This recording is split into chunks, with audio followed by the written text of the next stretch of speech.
शर्मा ने भी अपना अच्छी वक्ता थी, अगर वो पार्टी की गाइडलाइन के हिसाब से या फिर एक पॉलिटिशियन के हिसाब से बात करती तो उसका अच्छा भविष्य था।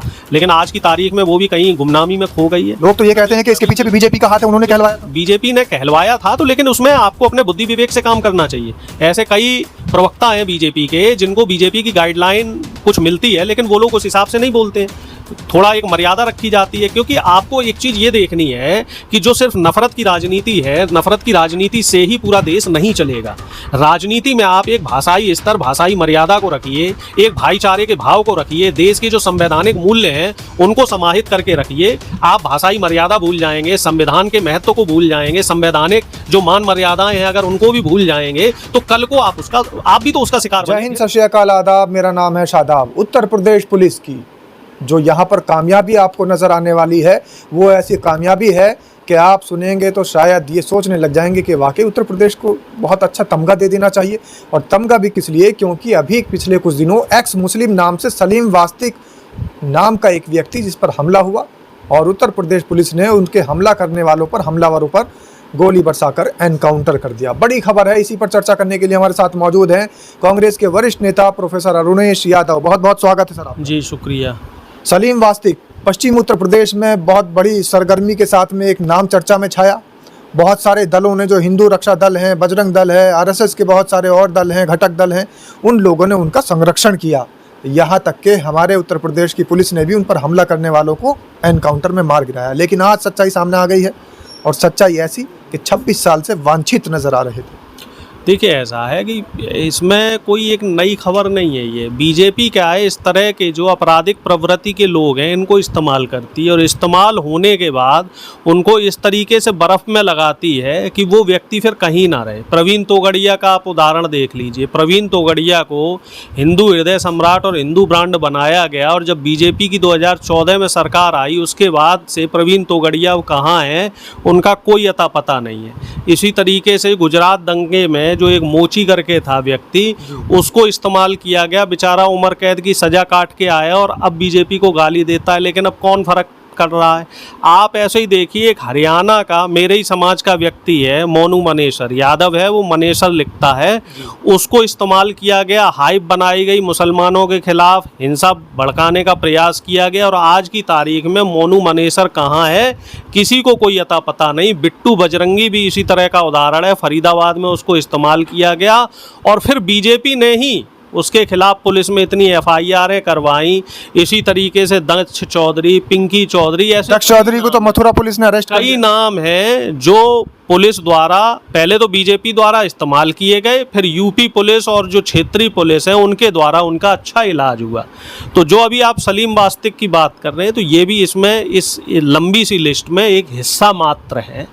बीजेपी की जो राजनीति है वो इस कदर है कि ये लोग आपको इस्तेमाल करते हैं, और इस्तेमाल होने के बाद आपको इस तरीके से डस्टबिन में फेंकते हैं, आपको इस तरीके से साइड करते हैं कि आपका भी भविष्य खराब होता है, जो व्यक्ति उससे प्रताड़ित है उसका भी भविष्य खराब होता है, और उसके परिवार को भी उससे। अच्छा नेताजी, अगर कोई मुस्लिम अपराधी है और वो कहे कि मैं इस्लाम धर्म छोड़ रहा हूँ, अब मैं सनातन धर्म अपना रहा हूँ, तो बिल्कुल पाक साफ हो जाएगा, साफ सुथरा हो जाएगा। बात यहाँ सिर्फ हिंदू या मुस्लिम की नहीं है, यहाँ हर वो व्यक्ति जो बीजेपी की शरण में जाता है वो दोष मुक्त हो जाता है। तमाम ऐसे मीम भी बन रहे हैं, तमाम इस तरह की खबरें भी आप देखते हैं कि कोई पॉलिटिशियन है, कोई अपराधी है, वो बीजेपी में शामिल होते ही उसको क्लीन चिट दे दिया जाता है। ऐसी एक लंबी लिस्ट है। अब जो व्यक्ति उसमें दिवंगत हो गए हम उनका जिक्र नहीं करेंगे। महाराष्ट्र के ऐसे ही एक मंत्री हैं छगन भुजबल, जो अभी महाअघाड़ी सरकार में मंत्री बनाए गए। इससे पहले उनके ऊपर 2000 करोड़ रुपए का एक भ्रष्टाचार का मामला था।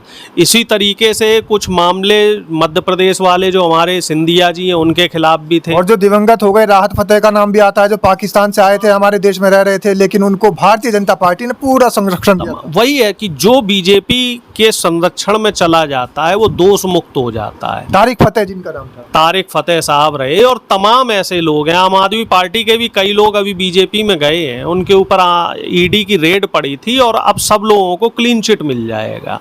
तो बीजेपी एक ऐसी फैक्ट्री है जहाँ पर लोगों को इस्तेमाल किया जाता है, लोगों को यूज़ किया जाता है और यूज़ करने के बाद उनको ऐसे साइड में मोम का पुतला बना के रख दिया जाता है कि जहाँ वो व्यक्ति मोम का पुतला जब कोई बन जाता है तो वो व्यक्ति अपनी मर्जी से कोई काम नहीं कर पाता, वो कठपुतली की तरह काम करता है। तो बीजेपी कठपुतली बनाने का काम करती है, कठपुतली बनाने की फैक्ट्री है। लेकिन नूपुर शर्मा का जिक्र आप नहीं कर पाए, नवीन जिंदल का जिक्र आप नहीं कर पाए। बीजेपी ने तो उनको भी इस्तेमाल किया है शायद।